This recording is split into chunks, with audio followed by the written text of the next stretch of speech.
చాలామంది అడుగుతారు, అసలు యేసుక్రీస్తు ప్రభులు వారు పుట్టారని గ్యారంటీ ఏంటి? ఆయన పుట్టారనడానికి చరిత్రలో అసలు సాక్ష్యాలే లేవు, ఎక్కడున్నాయని ప్రశ్నిస్తూ ఉంటారు. ఇంకేం చెప్తారంటే, యేసుక్రీస్తు ప్రభులు వారు సువార్త మీరు చెప్పకండి, ఆ పేరే మాకు వినపడకూడదు అంటారు. అటువంటి వారిని మీరు ఒక ప్రశ్న అడగండి. ఆ ప్రశ్న ఏమిటంటే, ఈరోజు డేట్ ఏంటి అని అడగండి. వారు చెప్తారు 27 సెప్టెంబర్ అని చెప్తారు. పూర్తి డేట్ చెప్పండి అని అడగండి. అప్పుడు చెప్తారు సెప్టెంబర్ 27, 2024 సంవత్సరం అంటారు. మరలా మీరు పూర్తి డేట్ చెప్పండి అని అడగండి.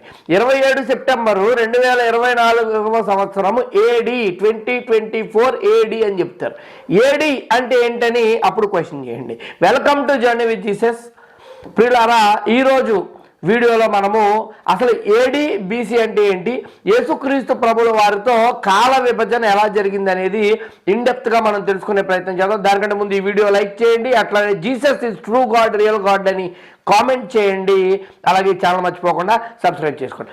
పిల్లలు, ఇక మనం ఇన్డెప్త్ కంటెంట్లోనికి వెళ్ళినట్టయితే కాలాన్ని రెండుగా విభజించారు. బీసీ అలాగే ఏడి అని పిలుస్తారు. ఎట్లా విభజించారంటే, యేసుక్రీస్తు వారి ప్రభుల వారి పుట్టుకతో దాన్ని విభజించడం జరిగింది. యేసుక్రీస్తు ప్రభుల వారి పుట్టుకకు ముందున్న కాలాన్ని బీసీ అన్నారు. యేసుక్రీస్తు ప్రభు వారి పుట్టుక తర్వాత ఉన్న కాలాన్ని ఏడి అని పిలవటం జరిగింది. అయితే పిల్లల, బీసీ అంటే బిఫోర్ క్రైస్ట్, యేసుకు ముందు. ఏడి అంటే ఎన్నో డామినీ అని అర్థం. అది ఒక లాటిన్ వర్డ్. దాని అర్థము ఇయర్ ఆఫ్ ది లార్డ్ అని, అంటే దేవుడు పుట్టిన వేళ అని దాని యొక్క అర్థం. అయితే పిల్లలు సులువుగా అర్థం చేసుకోవడానికి ఆ రకంగానే మనము నేటికి కూడా పిలుస్తూనే ఉన్నాం.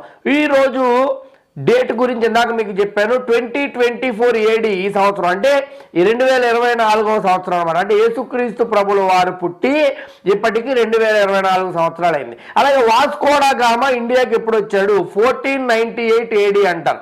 అంటే యేసుక్రీస్తు ప్రభుల వారు పుట్టిన తర్వాత 1498 సంవత్సరాలకి వాస్కో డా గామా ఇండియాకి వచ్చాడు. అలాగే అలెగ్జాండర్ ఎప్పుడు చనిపోయాడు? 326 బీసీ అంటారు. అంటే యేసుక్రీస్తు ప్రభుల వారి పుట్టడానికంటే ముందే 326 సంవత్సరాల క్రితము అలెగ్జాండర్ చనిపోయాడని అర్థం వస్తుంది. అయితే ప్రియులారా, ఈ చరిత్రలో ఏదైనా కూడా ఆ విభజన అనేది యేసుతోనే అది మొదలైంది అన్న విషయాన్ని, యేసుక్రీస్తు ప్రభుల వారి యొక్క పుట్టుక ఈ సెంటర్గా ఉంది అన్న విషయాన్ని మనం అర్థం చేసుకోవాలి. అయితే ప్రియులారా, ఇప్పుడు మనము వాడుతున్న క్యాలెండర్ పేరు గ్రెగోరియన్ క్యాలెండర్ అంటారు. ఈ గ్రెగోరియన్ క్యాలెండర్ని పోప్ గ్రెగోరీ 13 అనే వ్యక్తి 1582 సంవత్సరం నుంచి ప్రాచుర్యంలోనికి తీసుకొని రావడం జరిగింది. మరి ఆయన పేరు మీదే గ్రెగోరియన్ క్యాలెండర్ అని దీన్ని నామకరణం చేశారు. దీన్ని తయారు చేసిన ఆయన పేరు, ఆయన ఒక క్రిస్టియన్ మాంకు, ఆయన పేరు డైనోసియస్. అయితే పిల్లరా, ఇంతకు ముందు వరకు కూడా ప్రపంచము వేరే క్యాలెండర్స్ను వాడుతూ ఉండేది. అయితే ఆ వాడిన క్యాలెండర్స్ అన్నిటిలో కూడా మరి లీప్ ఇయర్ ప్రాబ్లం ఉన్నందువలన దీంట్లో ఆ లీప్ ఇయర్ ప్రాబ్లమ్ని సాల్వ్ చేసి ప్రతి 4 సంవత్సరాలకి కూడా ఒక లీప్ ఇయర్ను పెట్టి మరి మోస్ట్ యాక్యురేట్గా ఈ క్యాలెండర్ని డిజైన్ చేయడం జరిగింది. అయితే పిల్లరా, యేసుక్రీస్తు ప్రభుల వారి యొక్క పుట్టుకే దీనికి సెంటర్గా ఉంది అన్న విషయాన్ని మనము గమనించాలి. అయితే యూరప్లో దీన్ని మొదట వాడటం ప్రారంభించారు. తర్వాత ప్రపంచవ్యాప్తంగా ఇది ప్రాచుర్యంలోనికి వచ్చింది. ఇప్పుడు కనుక మనం దీన్ని క్లియర్గా అర్థం చేసుకునే ప్రయత్నం చేసినట్లయితే పిల్లల, ప్రపంచవ్యాప్తంగా చాలా క్యాలెండర్స్ ఉన్నాయి. ఇప్పుడు దేశానికి ఒక క్యాలెండర్ ఉంది. ఇప్పుడు చైనీస్ క్యాలెండర్ వాడతారు. మన భారతదేశానికి కూడా ఒక క్యాలెండర్ ఉంది. దాన్ని షాకా అంటారు, షాకా క్యాలెండర్ అంటారు.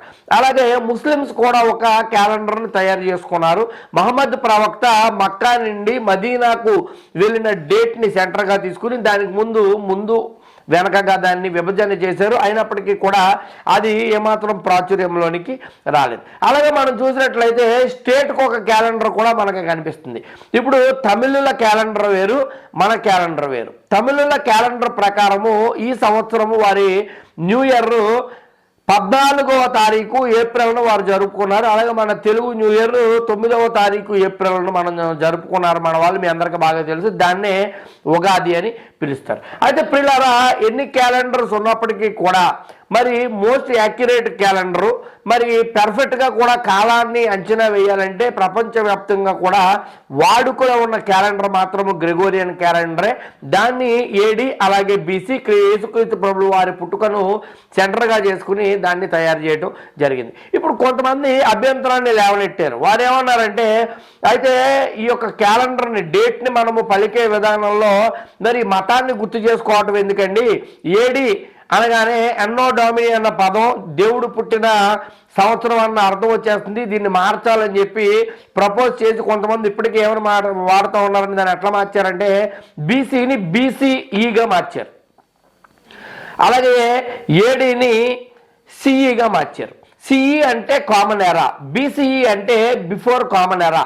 ఆయన పేర్లైతే మార్చగలిగారు కానీ మరలా దాని సెంటర్ పాయింట్ మాత్రము ఖచ్చితంగా యేసుక్రీస్తు ప్రభువుల వారి పుట్టికే. అయితే ప్రియులారా, ఈ ప్రపంచంలో చాలామంది యేసుక్రీస్తు ప్రభువుల వారి పేరు వినపడకుండా చేద్దామని, ఆయన నామము కనపడకుండా చేద్దామని చాలా ప్రయత్నాలు చేశారు, కానీ అది ఎప్పటికీ కూడా సాధ్యపడలేదు. యేసుక్రీస్తు ప్రభువుల వారి యొక్క ముద్ర ఈ ప్రపంచంలో నుండి తీసివేయటము ఎవరి తరము కాదు. ఎందుకంటే ఆయనే సత్యదేవుడు, ఆయనే నిజదేవుడు, ఆయన లేకుండా అసలు చరిత్రే లేదు. There is no history without Jesus అన్న విషయాన్ని గమనించండి. కాబట్టి ఈ వీడియోలో అసలు బీసీ ఏడి అనేవి ఎలా వచ్చాయి, దాన్ని తయారు చేయటంలో కలిగిన ఆంతర్యం ఏమిటి, యేసుక్రీస్తు ప్రభువుల వారి యొక్క పుట్టుక కాలాన్ని ఎలా విభజించింది అన్న విషయాలు మీకు అర్థమైనాయని నేను నమ్ముతా ఉన్నాను. ఈ వీడియో మీకు నచ్చినట్లయితే ఖచ్చితంగా లైక్ చేయండి, కామెంట్ చేయండి, అలాగే ఈ ఛానల్ని సబ్స్క్రైబ్ చేసుకోండి. దేవుడు మన దేశమును దీవించును గాక.